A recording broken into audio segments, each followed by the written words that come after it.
अगर पूरा देश इंतजार में है प्राइम मिनिस्टर की और राहुल गांधी की डिबेट में। पहले भी वो चोर की तरह भागे हुए इस देश के प्राइम मिनिस्टर उनके प्रश्नों का जवाब नहीं दिया था। अब वो पर्सन राहुल गांधी के नहीं हैं, इस देश के पर्सन हैं। नरेंद्र मोदी को जवाब देना होगा। नरेंद्र मोदी देश का प्रधानमंत्री है, उसकी एक जिम्मेवारी है। उस जिम्मेवारी से भागेगा तो भगोड़ा साबित हो जाएगा, और भगोड़े को ये देश बहुत अच्छी तरह उनका इलाज करते हैं देश भगोड़ों का। उनको जवाब देना होगा और लोग इंतजार में हैं कि मणिपुर पे भी इस पे राहुल गांधी पूरी तरह एक्सपोज करेंगे। नमस्कार, आप देख रहे हो जनता लाइव। मैं हूं आपके साथ रवीना। आज राहुल गांधी की संसद बहाल हो गई है और वो आज संसद में पहुंच गए हैं। पार्लियामेंट सेशन में वो पहुंच चुके हैं। जब से उनकी सज़ा पर रोक लगी थी, ये सवाल बना हुआ था कि जिस प्रकार 24 घंटे के बाद ही उनकी सदस्यता को ख़त्म कर दिया गया था, क्या उतनी ही तेज़ी से बहाल की जाएगी सदस्यता? ये सारे सवाल बने हुए थे और कांग्रेस के नेता काफ़ी इस पर बार बार चर्चा कर रहे थे कि इस चीज़ को देखा जाए। पत्र लिखे गए थे कि राहुल गांधी को जितने जल्द हो सके संसद में पहुँचाया जाए, ताकि अभी का जो संसद सत्र चल रहा है उसमें उनकी भागीदारी हो सके। खासकर जो विपक्ष ऑपोजिशन पूरा लेकर आया है पत्र, अविश्वास पत्र, उस पर भी चर्चा हो सके और जो बाकी सारे मुद्दे सदन में उठाने की बात कर रहे हैं विपक्षी नेता, उसमें उनका साथ मिल सके। तो आज के दिन वो संसद पहुंच चुके हैं, उन्होंने शुरुआत कर दी है इस चीज़ की और बहुत जल्द अविश्वास पत्र पर बातचीत होने वाली है, जिसमें शायद मोदी जी मौजूद हो सकते हैं। अब तक वो संसद में नहीं आए हैं। इन सारे मुद्दों पर चर्चा होती रही है और राहुल गांधी के आने से और इस संसद सत्र में भाग लेने से क्या क्या बदलाव होने वाले हैं और कानूनी तौर पर इसके क्या मायने हैं, वो सारी चीज़ें हम समझने के लिए आज सुप्रीम कोर्ट पहुँचे हैं। और सुप्रीम कोर्ट के लॉयर बलराज सिंह मलिक जी हमारे साथ मौजूद हैं। इनसे सारी चीज़ें अच्छे से समझते हैं। सर, सबसे पहले सवाल तो यही कि पहले उनकी सज़ा, जिस प्रकार से 2 साल की सज़ा हुई, सदस्यता खत्म कर दी गई और अब रोक लगने के बाद 3 दिन के बाद बहाल हो गई है, संसद भी पहुंच गए हैं। ये बहुत अच्छी बात हुई है और ये देश के लोगों की जीत है इसमें, क्योंकि देश का इतना प्रेशर था और देश इस तरह की भाषा बोल रहा था और देश सब कुछ समझ गया था। और आखिरकार सुप्रीम कोर्ट भी न केवल कानून की मगर देश की जनता की भावनाओं का भी रिफ्लेक्शन सुप्रीम कोर्ट और हाई कोर्टों में होता है। और जो कमेंट किया high court, Gujarat high court के जजों के फैसलों पे कि वो बकवास ज़्यादा करते हैं जजमेंट्स में, बेहुदी बातों लिख के पेज भर देते हैं और काम की बात नहीं करते, इससे साबित होता है ऐसी कोर्टें इन्फ्लुएंस्ड है, प्रभावित हैं ऐसी कोर्टें, और ऐसी कोर्टों पे कब्जा हो गया है सरकारों का जो इस तरह के फैसले देते हैं। और जो असली मुद्दा है, फैसला बस सज़ा किस आधार पे दी, क्या रीजनिंग दी, उसको लिखने की बजाय इधर उधर की बकवास लिखते हो आप जजमेंट में। ये देश के साथ गद्दारी है। जुडिशरी भी इस गद्दारी में शामिल होती है कई बार, और सुप्रीम कोर्ट ने ये कमेंट किया जी। सुप्रीम कोर्ट ने ये पूछा उस दिन जब सारी चीज़ें चल रही थी, सुनवाई हो रही थी, कि किस आधार पर उनको मैक्सिमम सज़ा दी गई। अगर 11 महीने की सज़ा दी जाती है, ऐसा कुछ होता तो अलग चीज़ें रहती, लेकिन पूरी 2 साल की सज़ा देना और उसी के बाद तुरंत उनकी सदस्यता बर्खास्त होना, उनका बंगला लेना, ये सारी चीज़ें क्रम में चली हैं उस वक्त। बिल्कुल क्रम में चली हैं और फटाफट ये सारा कुछ काम हुआ है। सारा देश के सामने सारी बातें हैं। सुप्रीम कोर्ट ने भी काफ़ी एक्सपोज किया उस बात को। और अभी भी प्रेशर था एक और, वो कठेरिया एमपी अगर बीजेपी का को सज़ा नहीं होती तो हो सकता था इसमें भी वो टांग अड़ाते और इसको लंबा करने की कोशिश करते और अविश्वास प्रस्ताव में राहुल गांधी को बोलने की इजाज़त ना देते, घुमा देते 2-4 दिन कोई एप्लीकेशन लगा के और उसको नहीं परमिशन देते। अब उनको लगा कि देश के सामने बात आ गई है, कठेरिया भी 2 साल की सज़ा हो गई है, उसका भी इन्होंने नहीं किया, भी कर देना चाहिए था उसको सस्पेंड। उसको देखना ही समय देना चाहते हैं कि सुप्रीम कोर्ट में आगे स्टे ले ले और समय मिल जाएगा। ये दोहरी चाल में ये खुद फंस गए, अपनी चाल में खुद फंसे हैं। इसलिए चोर हमेशा पकड़ा जाता है, क्योंकि चेहरा ज़्यादा बोलता है, जुबान से ज़्यादा चेहरा बोलता है। चोरों का चेहरा पकड़ा जाता है, देश पकड़ लेता है। और देश ने एक बहुत बड़ी चोरी पकड़ी है और सरेआम जो गुंडई कर रहे थे इस नाम पे, एक बीजेपी का एमएलए आके मुकदमा करता है कि हमारी मानहानि होगी। अरे देश की मानहानि की कि तुमने ठेका नहीं लिया, देश की मानहानि तुम बार बार करा रहे हो, देश की बेटियों को नंगा घुमाने में तुम साथ दे रहे हो।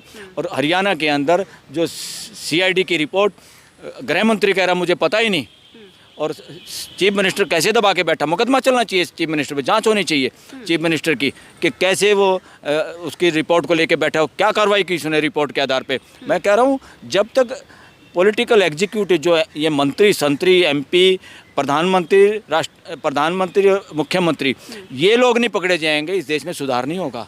असली आस्तीन के सांप ये हैं। ये कानून की धज्जियां उड़ाने में मदद करते हैं, जो चाहते हैं वो करवाते हैं, जो रूल ऑफ लॉ होता है उसके हिसाब से काम नहीं होने देते।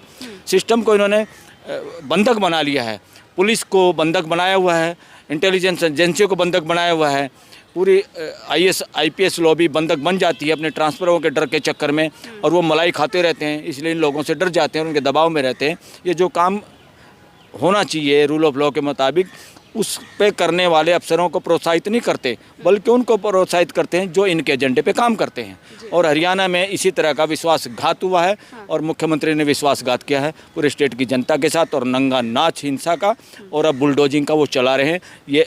ये गुंडागर्दी है, ये बदमाशी है। लेकिन सर अब वो संसद में तो पहुंच गए राहुल गांधी, उन्होंने ज्वाइन भी कर ली हैं सारी चीज़ें, लेकिन फिर भी बीजेपी नेता का एक कमेंट आया और उन्होंने बोला कि दोषमुक्त नहीं हुआ है अभी राहुल गांधी, अभी सिर्फ सजा पर रोक लगी है और कांग्रेस में कोई जान नहीं आने वाली है राहुल गांधी के वापस आने के बाद। उनके इस तरह की बकवास करने से कोई फ़र्क नहीं पड़ता, वो तो अब हारी हुई लड़ाई को जीतने की कोशिश में कर रहे हैं। हार बुरी ना हो जाए उनकी, इस तरह से कोशिश कर रहे हैं। आज भी इलेक्शन हो जाए इस देश में, पत्ता गोल हो जाएगा। अच्छा, बीजेपी का मतलब आपको लग रहा है कि 2024 पर असर पड़ेगा? बीजेपी के साथ साथ RSS पूरी तरह एक्सपोज हो गई है। अब केवल देश के जन जन को पता चल गया है RSS किस एजेंडे पे काम करती है। RSS कोई देश को साइंटिफिक आधार पे नहीं चलाना चाहती। RSS के लोगों का अपना निजी एजेंडा है, ये देश को गुलामी की ओर ले जा रहे हैं। देश के लोगों का विवेक, और RSS के जितने लोग हैं इनका कोई बच्चा भी, जितने पदाधिकारी हैं, अपने बच्चे विदेशों में पढ़ते हैं, अपने बच्चों के साथ ये फोटोग्राफी कराते हैं और नेट पे लगाते हैं, फेसबुक पे लगाते हैं, ट्विटर पे लगाते हैं और उसका वाहवाही लेते हैं, और दूसरे के बच्चों को तिलक लगा लगा के यात्रा निकलवाते हैं, लाठी डंडे तलवार पकड़ाते हैं, बजरंग दल के नाम पे ट्रेनिंग दिलवाते हैं। अरे ट्रेनिंग आप ले लो। जब कुछ आज उल्टा पुल्टा जो काम ये मुख्यमंत्री कह रहे हैं ना, कि जैसे यूपी का बुलडोजर बाबा चला ऐसे हरियाणा में चालू होगा, ऐसे मामा, कोई मध्य प्रदेश के मुख्यमंत्री को मामा कैसे कह रहे हैं लोग कि वो मामा ने चलाया। ये बुलडोजर का हिसाब किताब बराबर करेगी ये जनता, इनको पता चलेगा। फिर वही योगी बाबा, जिसको समाज के लोग ढोंगी बाबा कहने लगे हैं, जो जिस संप्रदाय के वो मुखिया हैं, वो संप्रदाय ढोंग के खिलाफ स्थापित हुआ था, और वो ढोंग में खुद साबित हो रहे हैं। उनको तो उसके पद से भी त्यागपत्र दे देना चाहिए, ले लेना चाहिए उस आदमी से। वही आदमी पार्लियामेंट में कैसे रोया था, डर के मारे रोया था। इतना तो कोई MP नहीं रोया आज तक पार्लियामेंट में जितना वो रोया था। आज वो दबंग बन रहा है। सिर्फ इस वजह से ये लोग जब दबंग बनते हैं, जो हमारी पुलिस व्यवस्था है उसको बंधक बना के दबंग बनते हैं। ये रूल ऑफ लॉ के लोग नहीं हैं। ये देश को गुंडागर्दी की तरफ बढ़ावा दे रहे हैं, और देश में हिंसा और भाईचारे को बिगाड़ के सत्ता में बनने के अलावा इनका और कोई टारगेट नहीं है। मंदिर मस्जिद लोगों को रोजगार, रोटी, भाईचारा नहीं दे पाए, क्या खाक करेंगे ऐसे मंदिर मस्जिदों का, ऐसे मंदिरों का जिससे भाईचारा स्थापित नहीं होता? क्या ऐसी यात्रा का क्या करेंगे हम, ऐसे जलाभिषेक का जिसमें भाईचारा बिगड़ता है, जिससे हम एक दूसरे की दुश्मन लेते हैं? और एक आदमी वीडियो डालता है, राजस्थान की पुलिस को 2 मर्डर में नामजद किया, उसको पकड़ने आती है, और ये लोग आज तक पकड़ते नहीं। और अब गृह मंत्री पहले तो कह रहा है वो शामिल नहीं था, अब कह रहे वो शामिल था, तो भाई उसको पकड़ लो।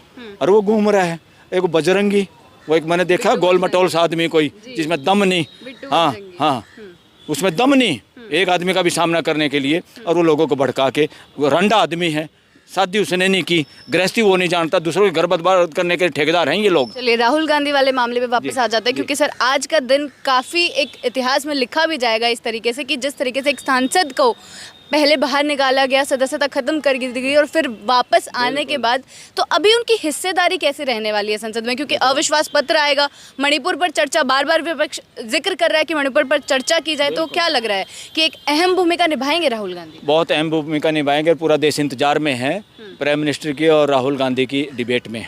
पहले भी वो चोर की तरह भागे हुए इस देश के प्राइम मिनिस्टर, उनके प्रश्नों का जवाब नहीं दिया था। अब वो पर्सन राहुल गांधी के नहीं हैं, इस देश के पर्सन हैं। नरेंद्र मोदी को जवाब देना होगा।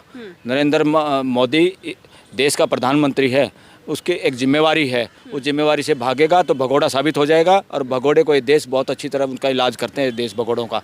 उनको जवाब देना होगा, और लोग इंतज़ार में हैं कि मणिपुर पे भी इस पर राहुल गांधी पूरी तरह एक्सपोज करेंगे साजिश को, बीजेपी और RSS की साजिश को, और प्राइम मिनिस्टर और गृह मंत्री और सब लोग जो शामिल हैं वहाँ के चीफ मिनिस्टर वगैरह, इन सबको एक्सपोज करेंगे। और उनको जब जवाब देंगे तो जवाब देते वक्त उनकी शक्ल देश देखेगा।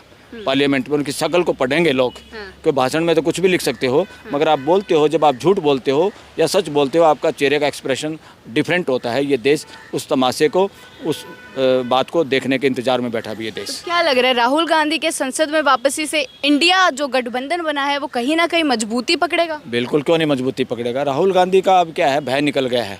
पहले कहीं ना कहीं भय में था, अब क्लियर कट मीडिया के सामने भी वो आदमी आ रहा है कि भाई मेरा जो लक्ष्य है मुझे स्पष्ट है, मुझे क्या करना वो भी स्पष्ट है। इसलिए और ये देश के लोगों की मेहरबानी जिन्होंने साथ दिया, और ये आखिरकार देश की जीत होती है। इसमें राहुल और मोदी का कोई मामला नहीं होता। इस तरह की बातें पूरे देश की बात होती है, ये पूरे देश की जीत की बात है। और पूरा देश पार्लियामेंट के जरिए प्राइम मिनिस्टर को पकड़ना चाहता है कि वो छुप छुप के मन की बातें नहीं करे, खुल के देश की बात करे, और किस तरह की बात उनके मन में है वो उसको हकीकत हम जान सके, इस देश के लोग जान सके। ये ड्रेस बदल बदल के भाषण देना और ड्रेस बदल बदल के मन की बातें करना, इससे काम नहीं चलेगा। देश नेताओं की गर्दन पकड़ के सामने उस पर माइक पे सुनना चाहता है, और उससे भाग नहीं सकता नरेंद्र मोदी। अगर भागेगा तो ये देश पूरा इलाज करेगा, अच्छी तरह इलाज करेगा। मतलब एक आखिरी सवाल इससे लेना चाहूँगी कि क्या लग रहा है कि नई उम्मीद है जनता के लिए भी और उन सारे लोगों के लिए जो कहीं ना कहीं निराश हो गए थे जब उनकी संसद खत्म कर दी गई थी? बिल्कुल बिल्कुल निराश हो गए थे। सबको पता था ये संसद सदस्यता कैसे की गई है, कैंसिल की गई है और कैसे सज़ा दी गई है। नीचे के भी जज को प्रमोट कर दिया था गलत तरीके से, जिसने फैसला दिया उसको प्रमोट कर दिया, उसको इनाम मिला था, और वो इनाम तो तुरंत वापस कर दिया। सुप्रीम कोर्ट ने स्टे कर दिया उस पर, उसका इनाम पे वापस, चलो कोई तुम्हारी अभी प्रमोशन नहीं।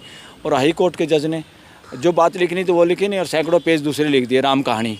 ये राम कहानी लिख लिख के, ये राम कहानी और ये हिंदुत्व के जो ठेकेदारी लिए बैठे हैं ना, इस तरह के तत्व जुडिशरी में भी आ गए हैं, और जुडिशरी भी देश में अभी खतरे में है।